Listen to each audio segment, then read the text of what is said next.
हुनु तर घमण्ड नहुनु र गर्व हुनु तर नमर्द नहुनु. The power of speech, a force so grand, a symphony of words, a story to command. It can build or break, it can heal or harm. The power of speech, a double-edged charm. In a world so vast and complex, a word can make us vex. The tongue, a tool so mighty fine, the power of speech, a gift divine.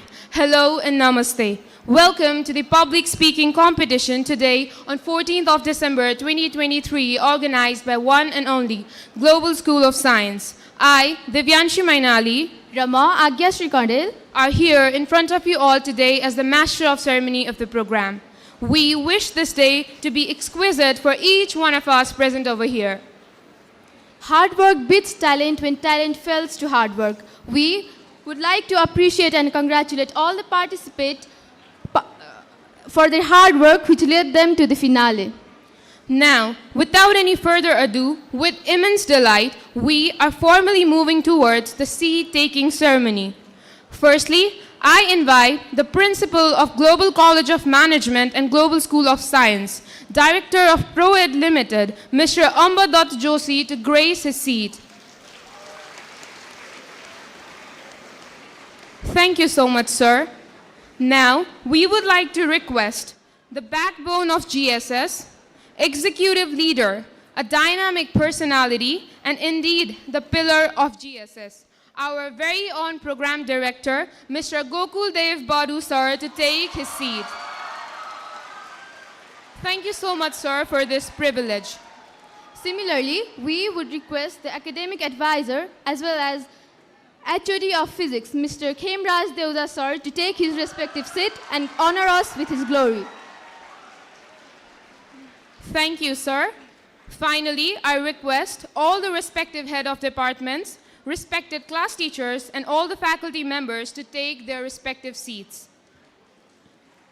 Now, moving forward, we would like to introduce all to our esteemed judges for today's program. Firstly, we would like to welcome extremely knowledgeable faculty member of English department, Mrs. Amina Paudel Joshi, with a huge round of applause.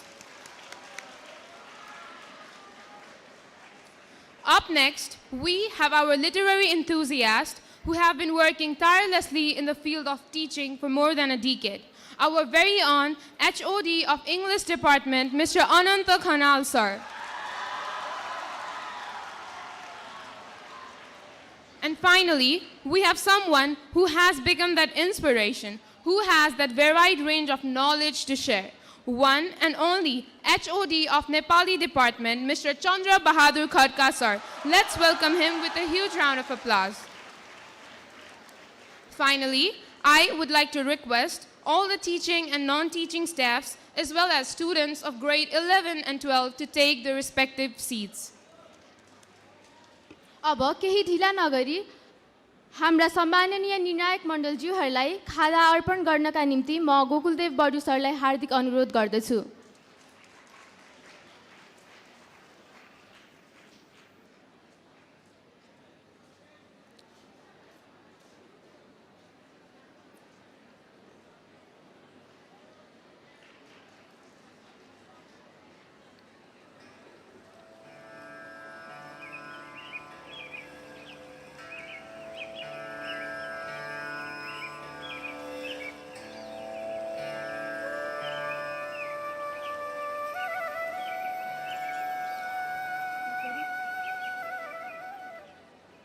Now, to make us briefly aware about the rules and evaluation criteria of the program, I would like to request Mr. Ananta Khanal, sir, to come over here.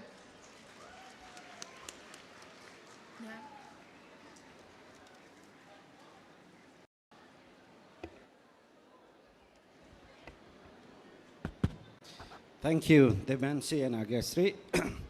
Honorable Principal, equally Honorable Program Director, Gokuldev Badu sir, Academic Advisor, members from the panel of judges, my dear and respected colleague, and all the lovely students.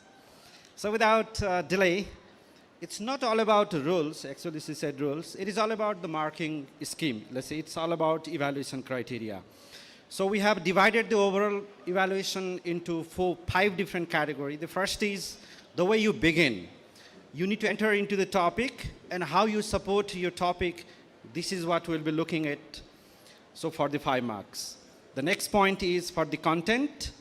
Within the content, whether you initiate with a plausible idea, whether you maintain the coherence and cohesion, and at the same time, the relevancy of the data and the support. And lastly, global or the local examples. This is what we'll be looking at in the second category. And the third category is all about your presentation. Since this is your public speaking, so your confidence, your delivery, your tone, and the selection of the academic words, along with the way you connect each and every idea, this is what we'll be evaluating in third point. And in the penultimate, you have your overall gesture, your eye contact, your voice, and at the same time, your body movement. And lastly, it's all about time. Remember that you have just 5 minutes to prove yourself. You are the public orator. Wish you all the very best, and thank you.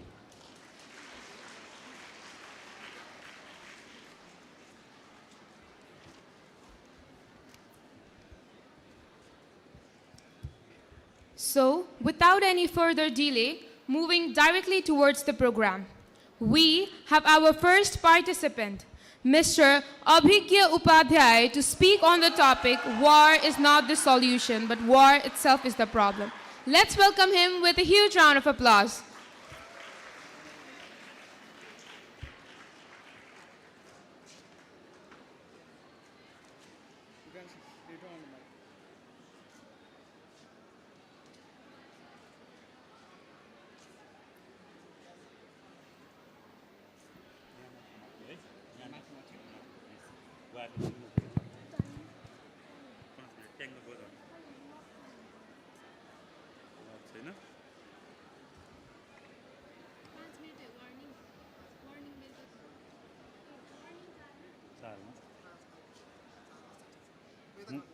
उता गरिदिनु छ एकजना मान्छे बोटेर गर्नु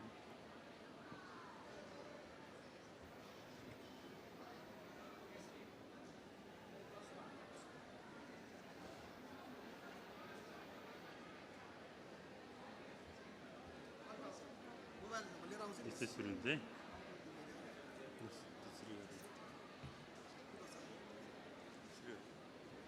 play गरिदिनु बिस्तार 236,922. Yes, that is the number of people whose lives have been taken by war in 2022 and 2023 alone. 471 billion US dollars is the amount of money that has been spent for the cure of world hunger compared to the 20.7 trillion US dollars spent for war and military purposes. That is 97.5% more money raised for the destruction of humanity rather than to save it. That is why I, Abhigya Upadhyaya, stand before you to talk on a topic that has plagued humanity for generations and generations. The notion that war is a solution. Good morning, everyone, esteemed judges, jury, and the citizens of the world. I welcome you all. Throughout history, war has been glorified. It has been romanticized and even hailed as a necessary evil. But today, in the pursuit of a brighter tomorrow, we stand at a crossroad where one path is entrenched in the old ways of war and destruction, whereas the other path is swirling its way up to the horizons of peace that is yet to come. We are in a dire need. We are in a dire need of a dawn where any child's inheritance is a library of wisdom and not a cache of weapons. War is nothing but an endless cycle, a cycle of violence that perpetuates itself, leaving in its wake shattered dreams, broken lives, and a legacy of pain that lingers for generations and generations to come.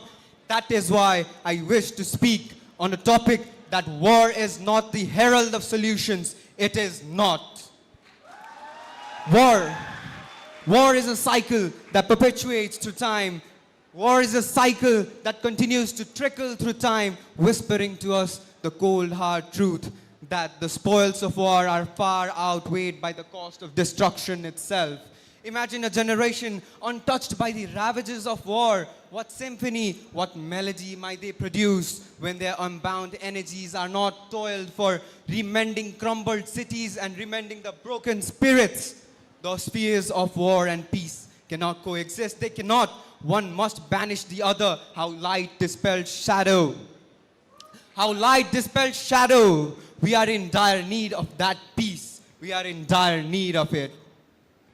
Our potentials as citizens of the world is immense, stretching far beyond the furthest of stars. We cannot imagine it, but only if we drop the weapons of war, drop the instruments of war, and orchestrate a future together, a future in harmony, a future of peace itself.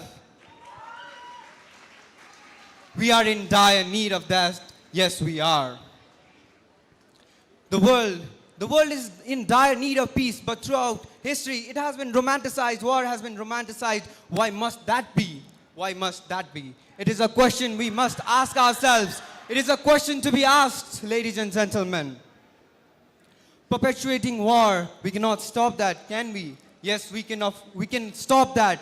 The path might seem clear, but it is not without its own challenges. It is not without its own challenges. And the people who are crazy enough to think that they can change the world are the ones who can actually do it. So why not us? Why not we who embark on a path where there is a world free from every specter of war? Why cannot we imagine it? We are the ones who can sow a seed of reconciliation and cooperation that will definitely blossom into a world where there is no specter of war, where there is no specter of war.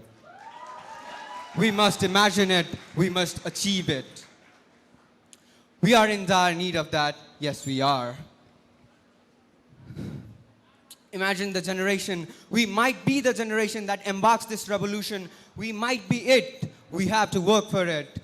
Can we ask ourselves the question that do we have the strength within ourselves to question ourselves that can we solve our differences? Can we solve our differences through commitment, through sympathy, empathy, and a sense of cooperation rather than destruction, rather than conflict? Do we have the courage to ask ourselves that? Do we?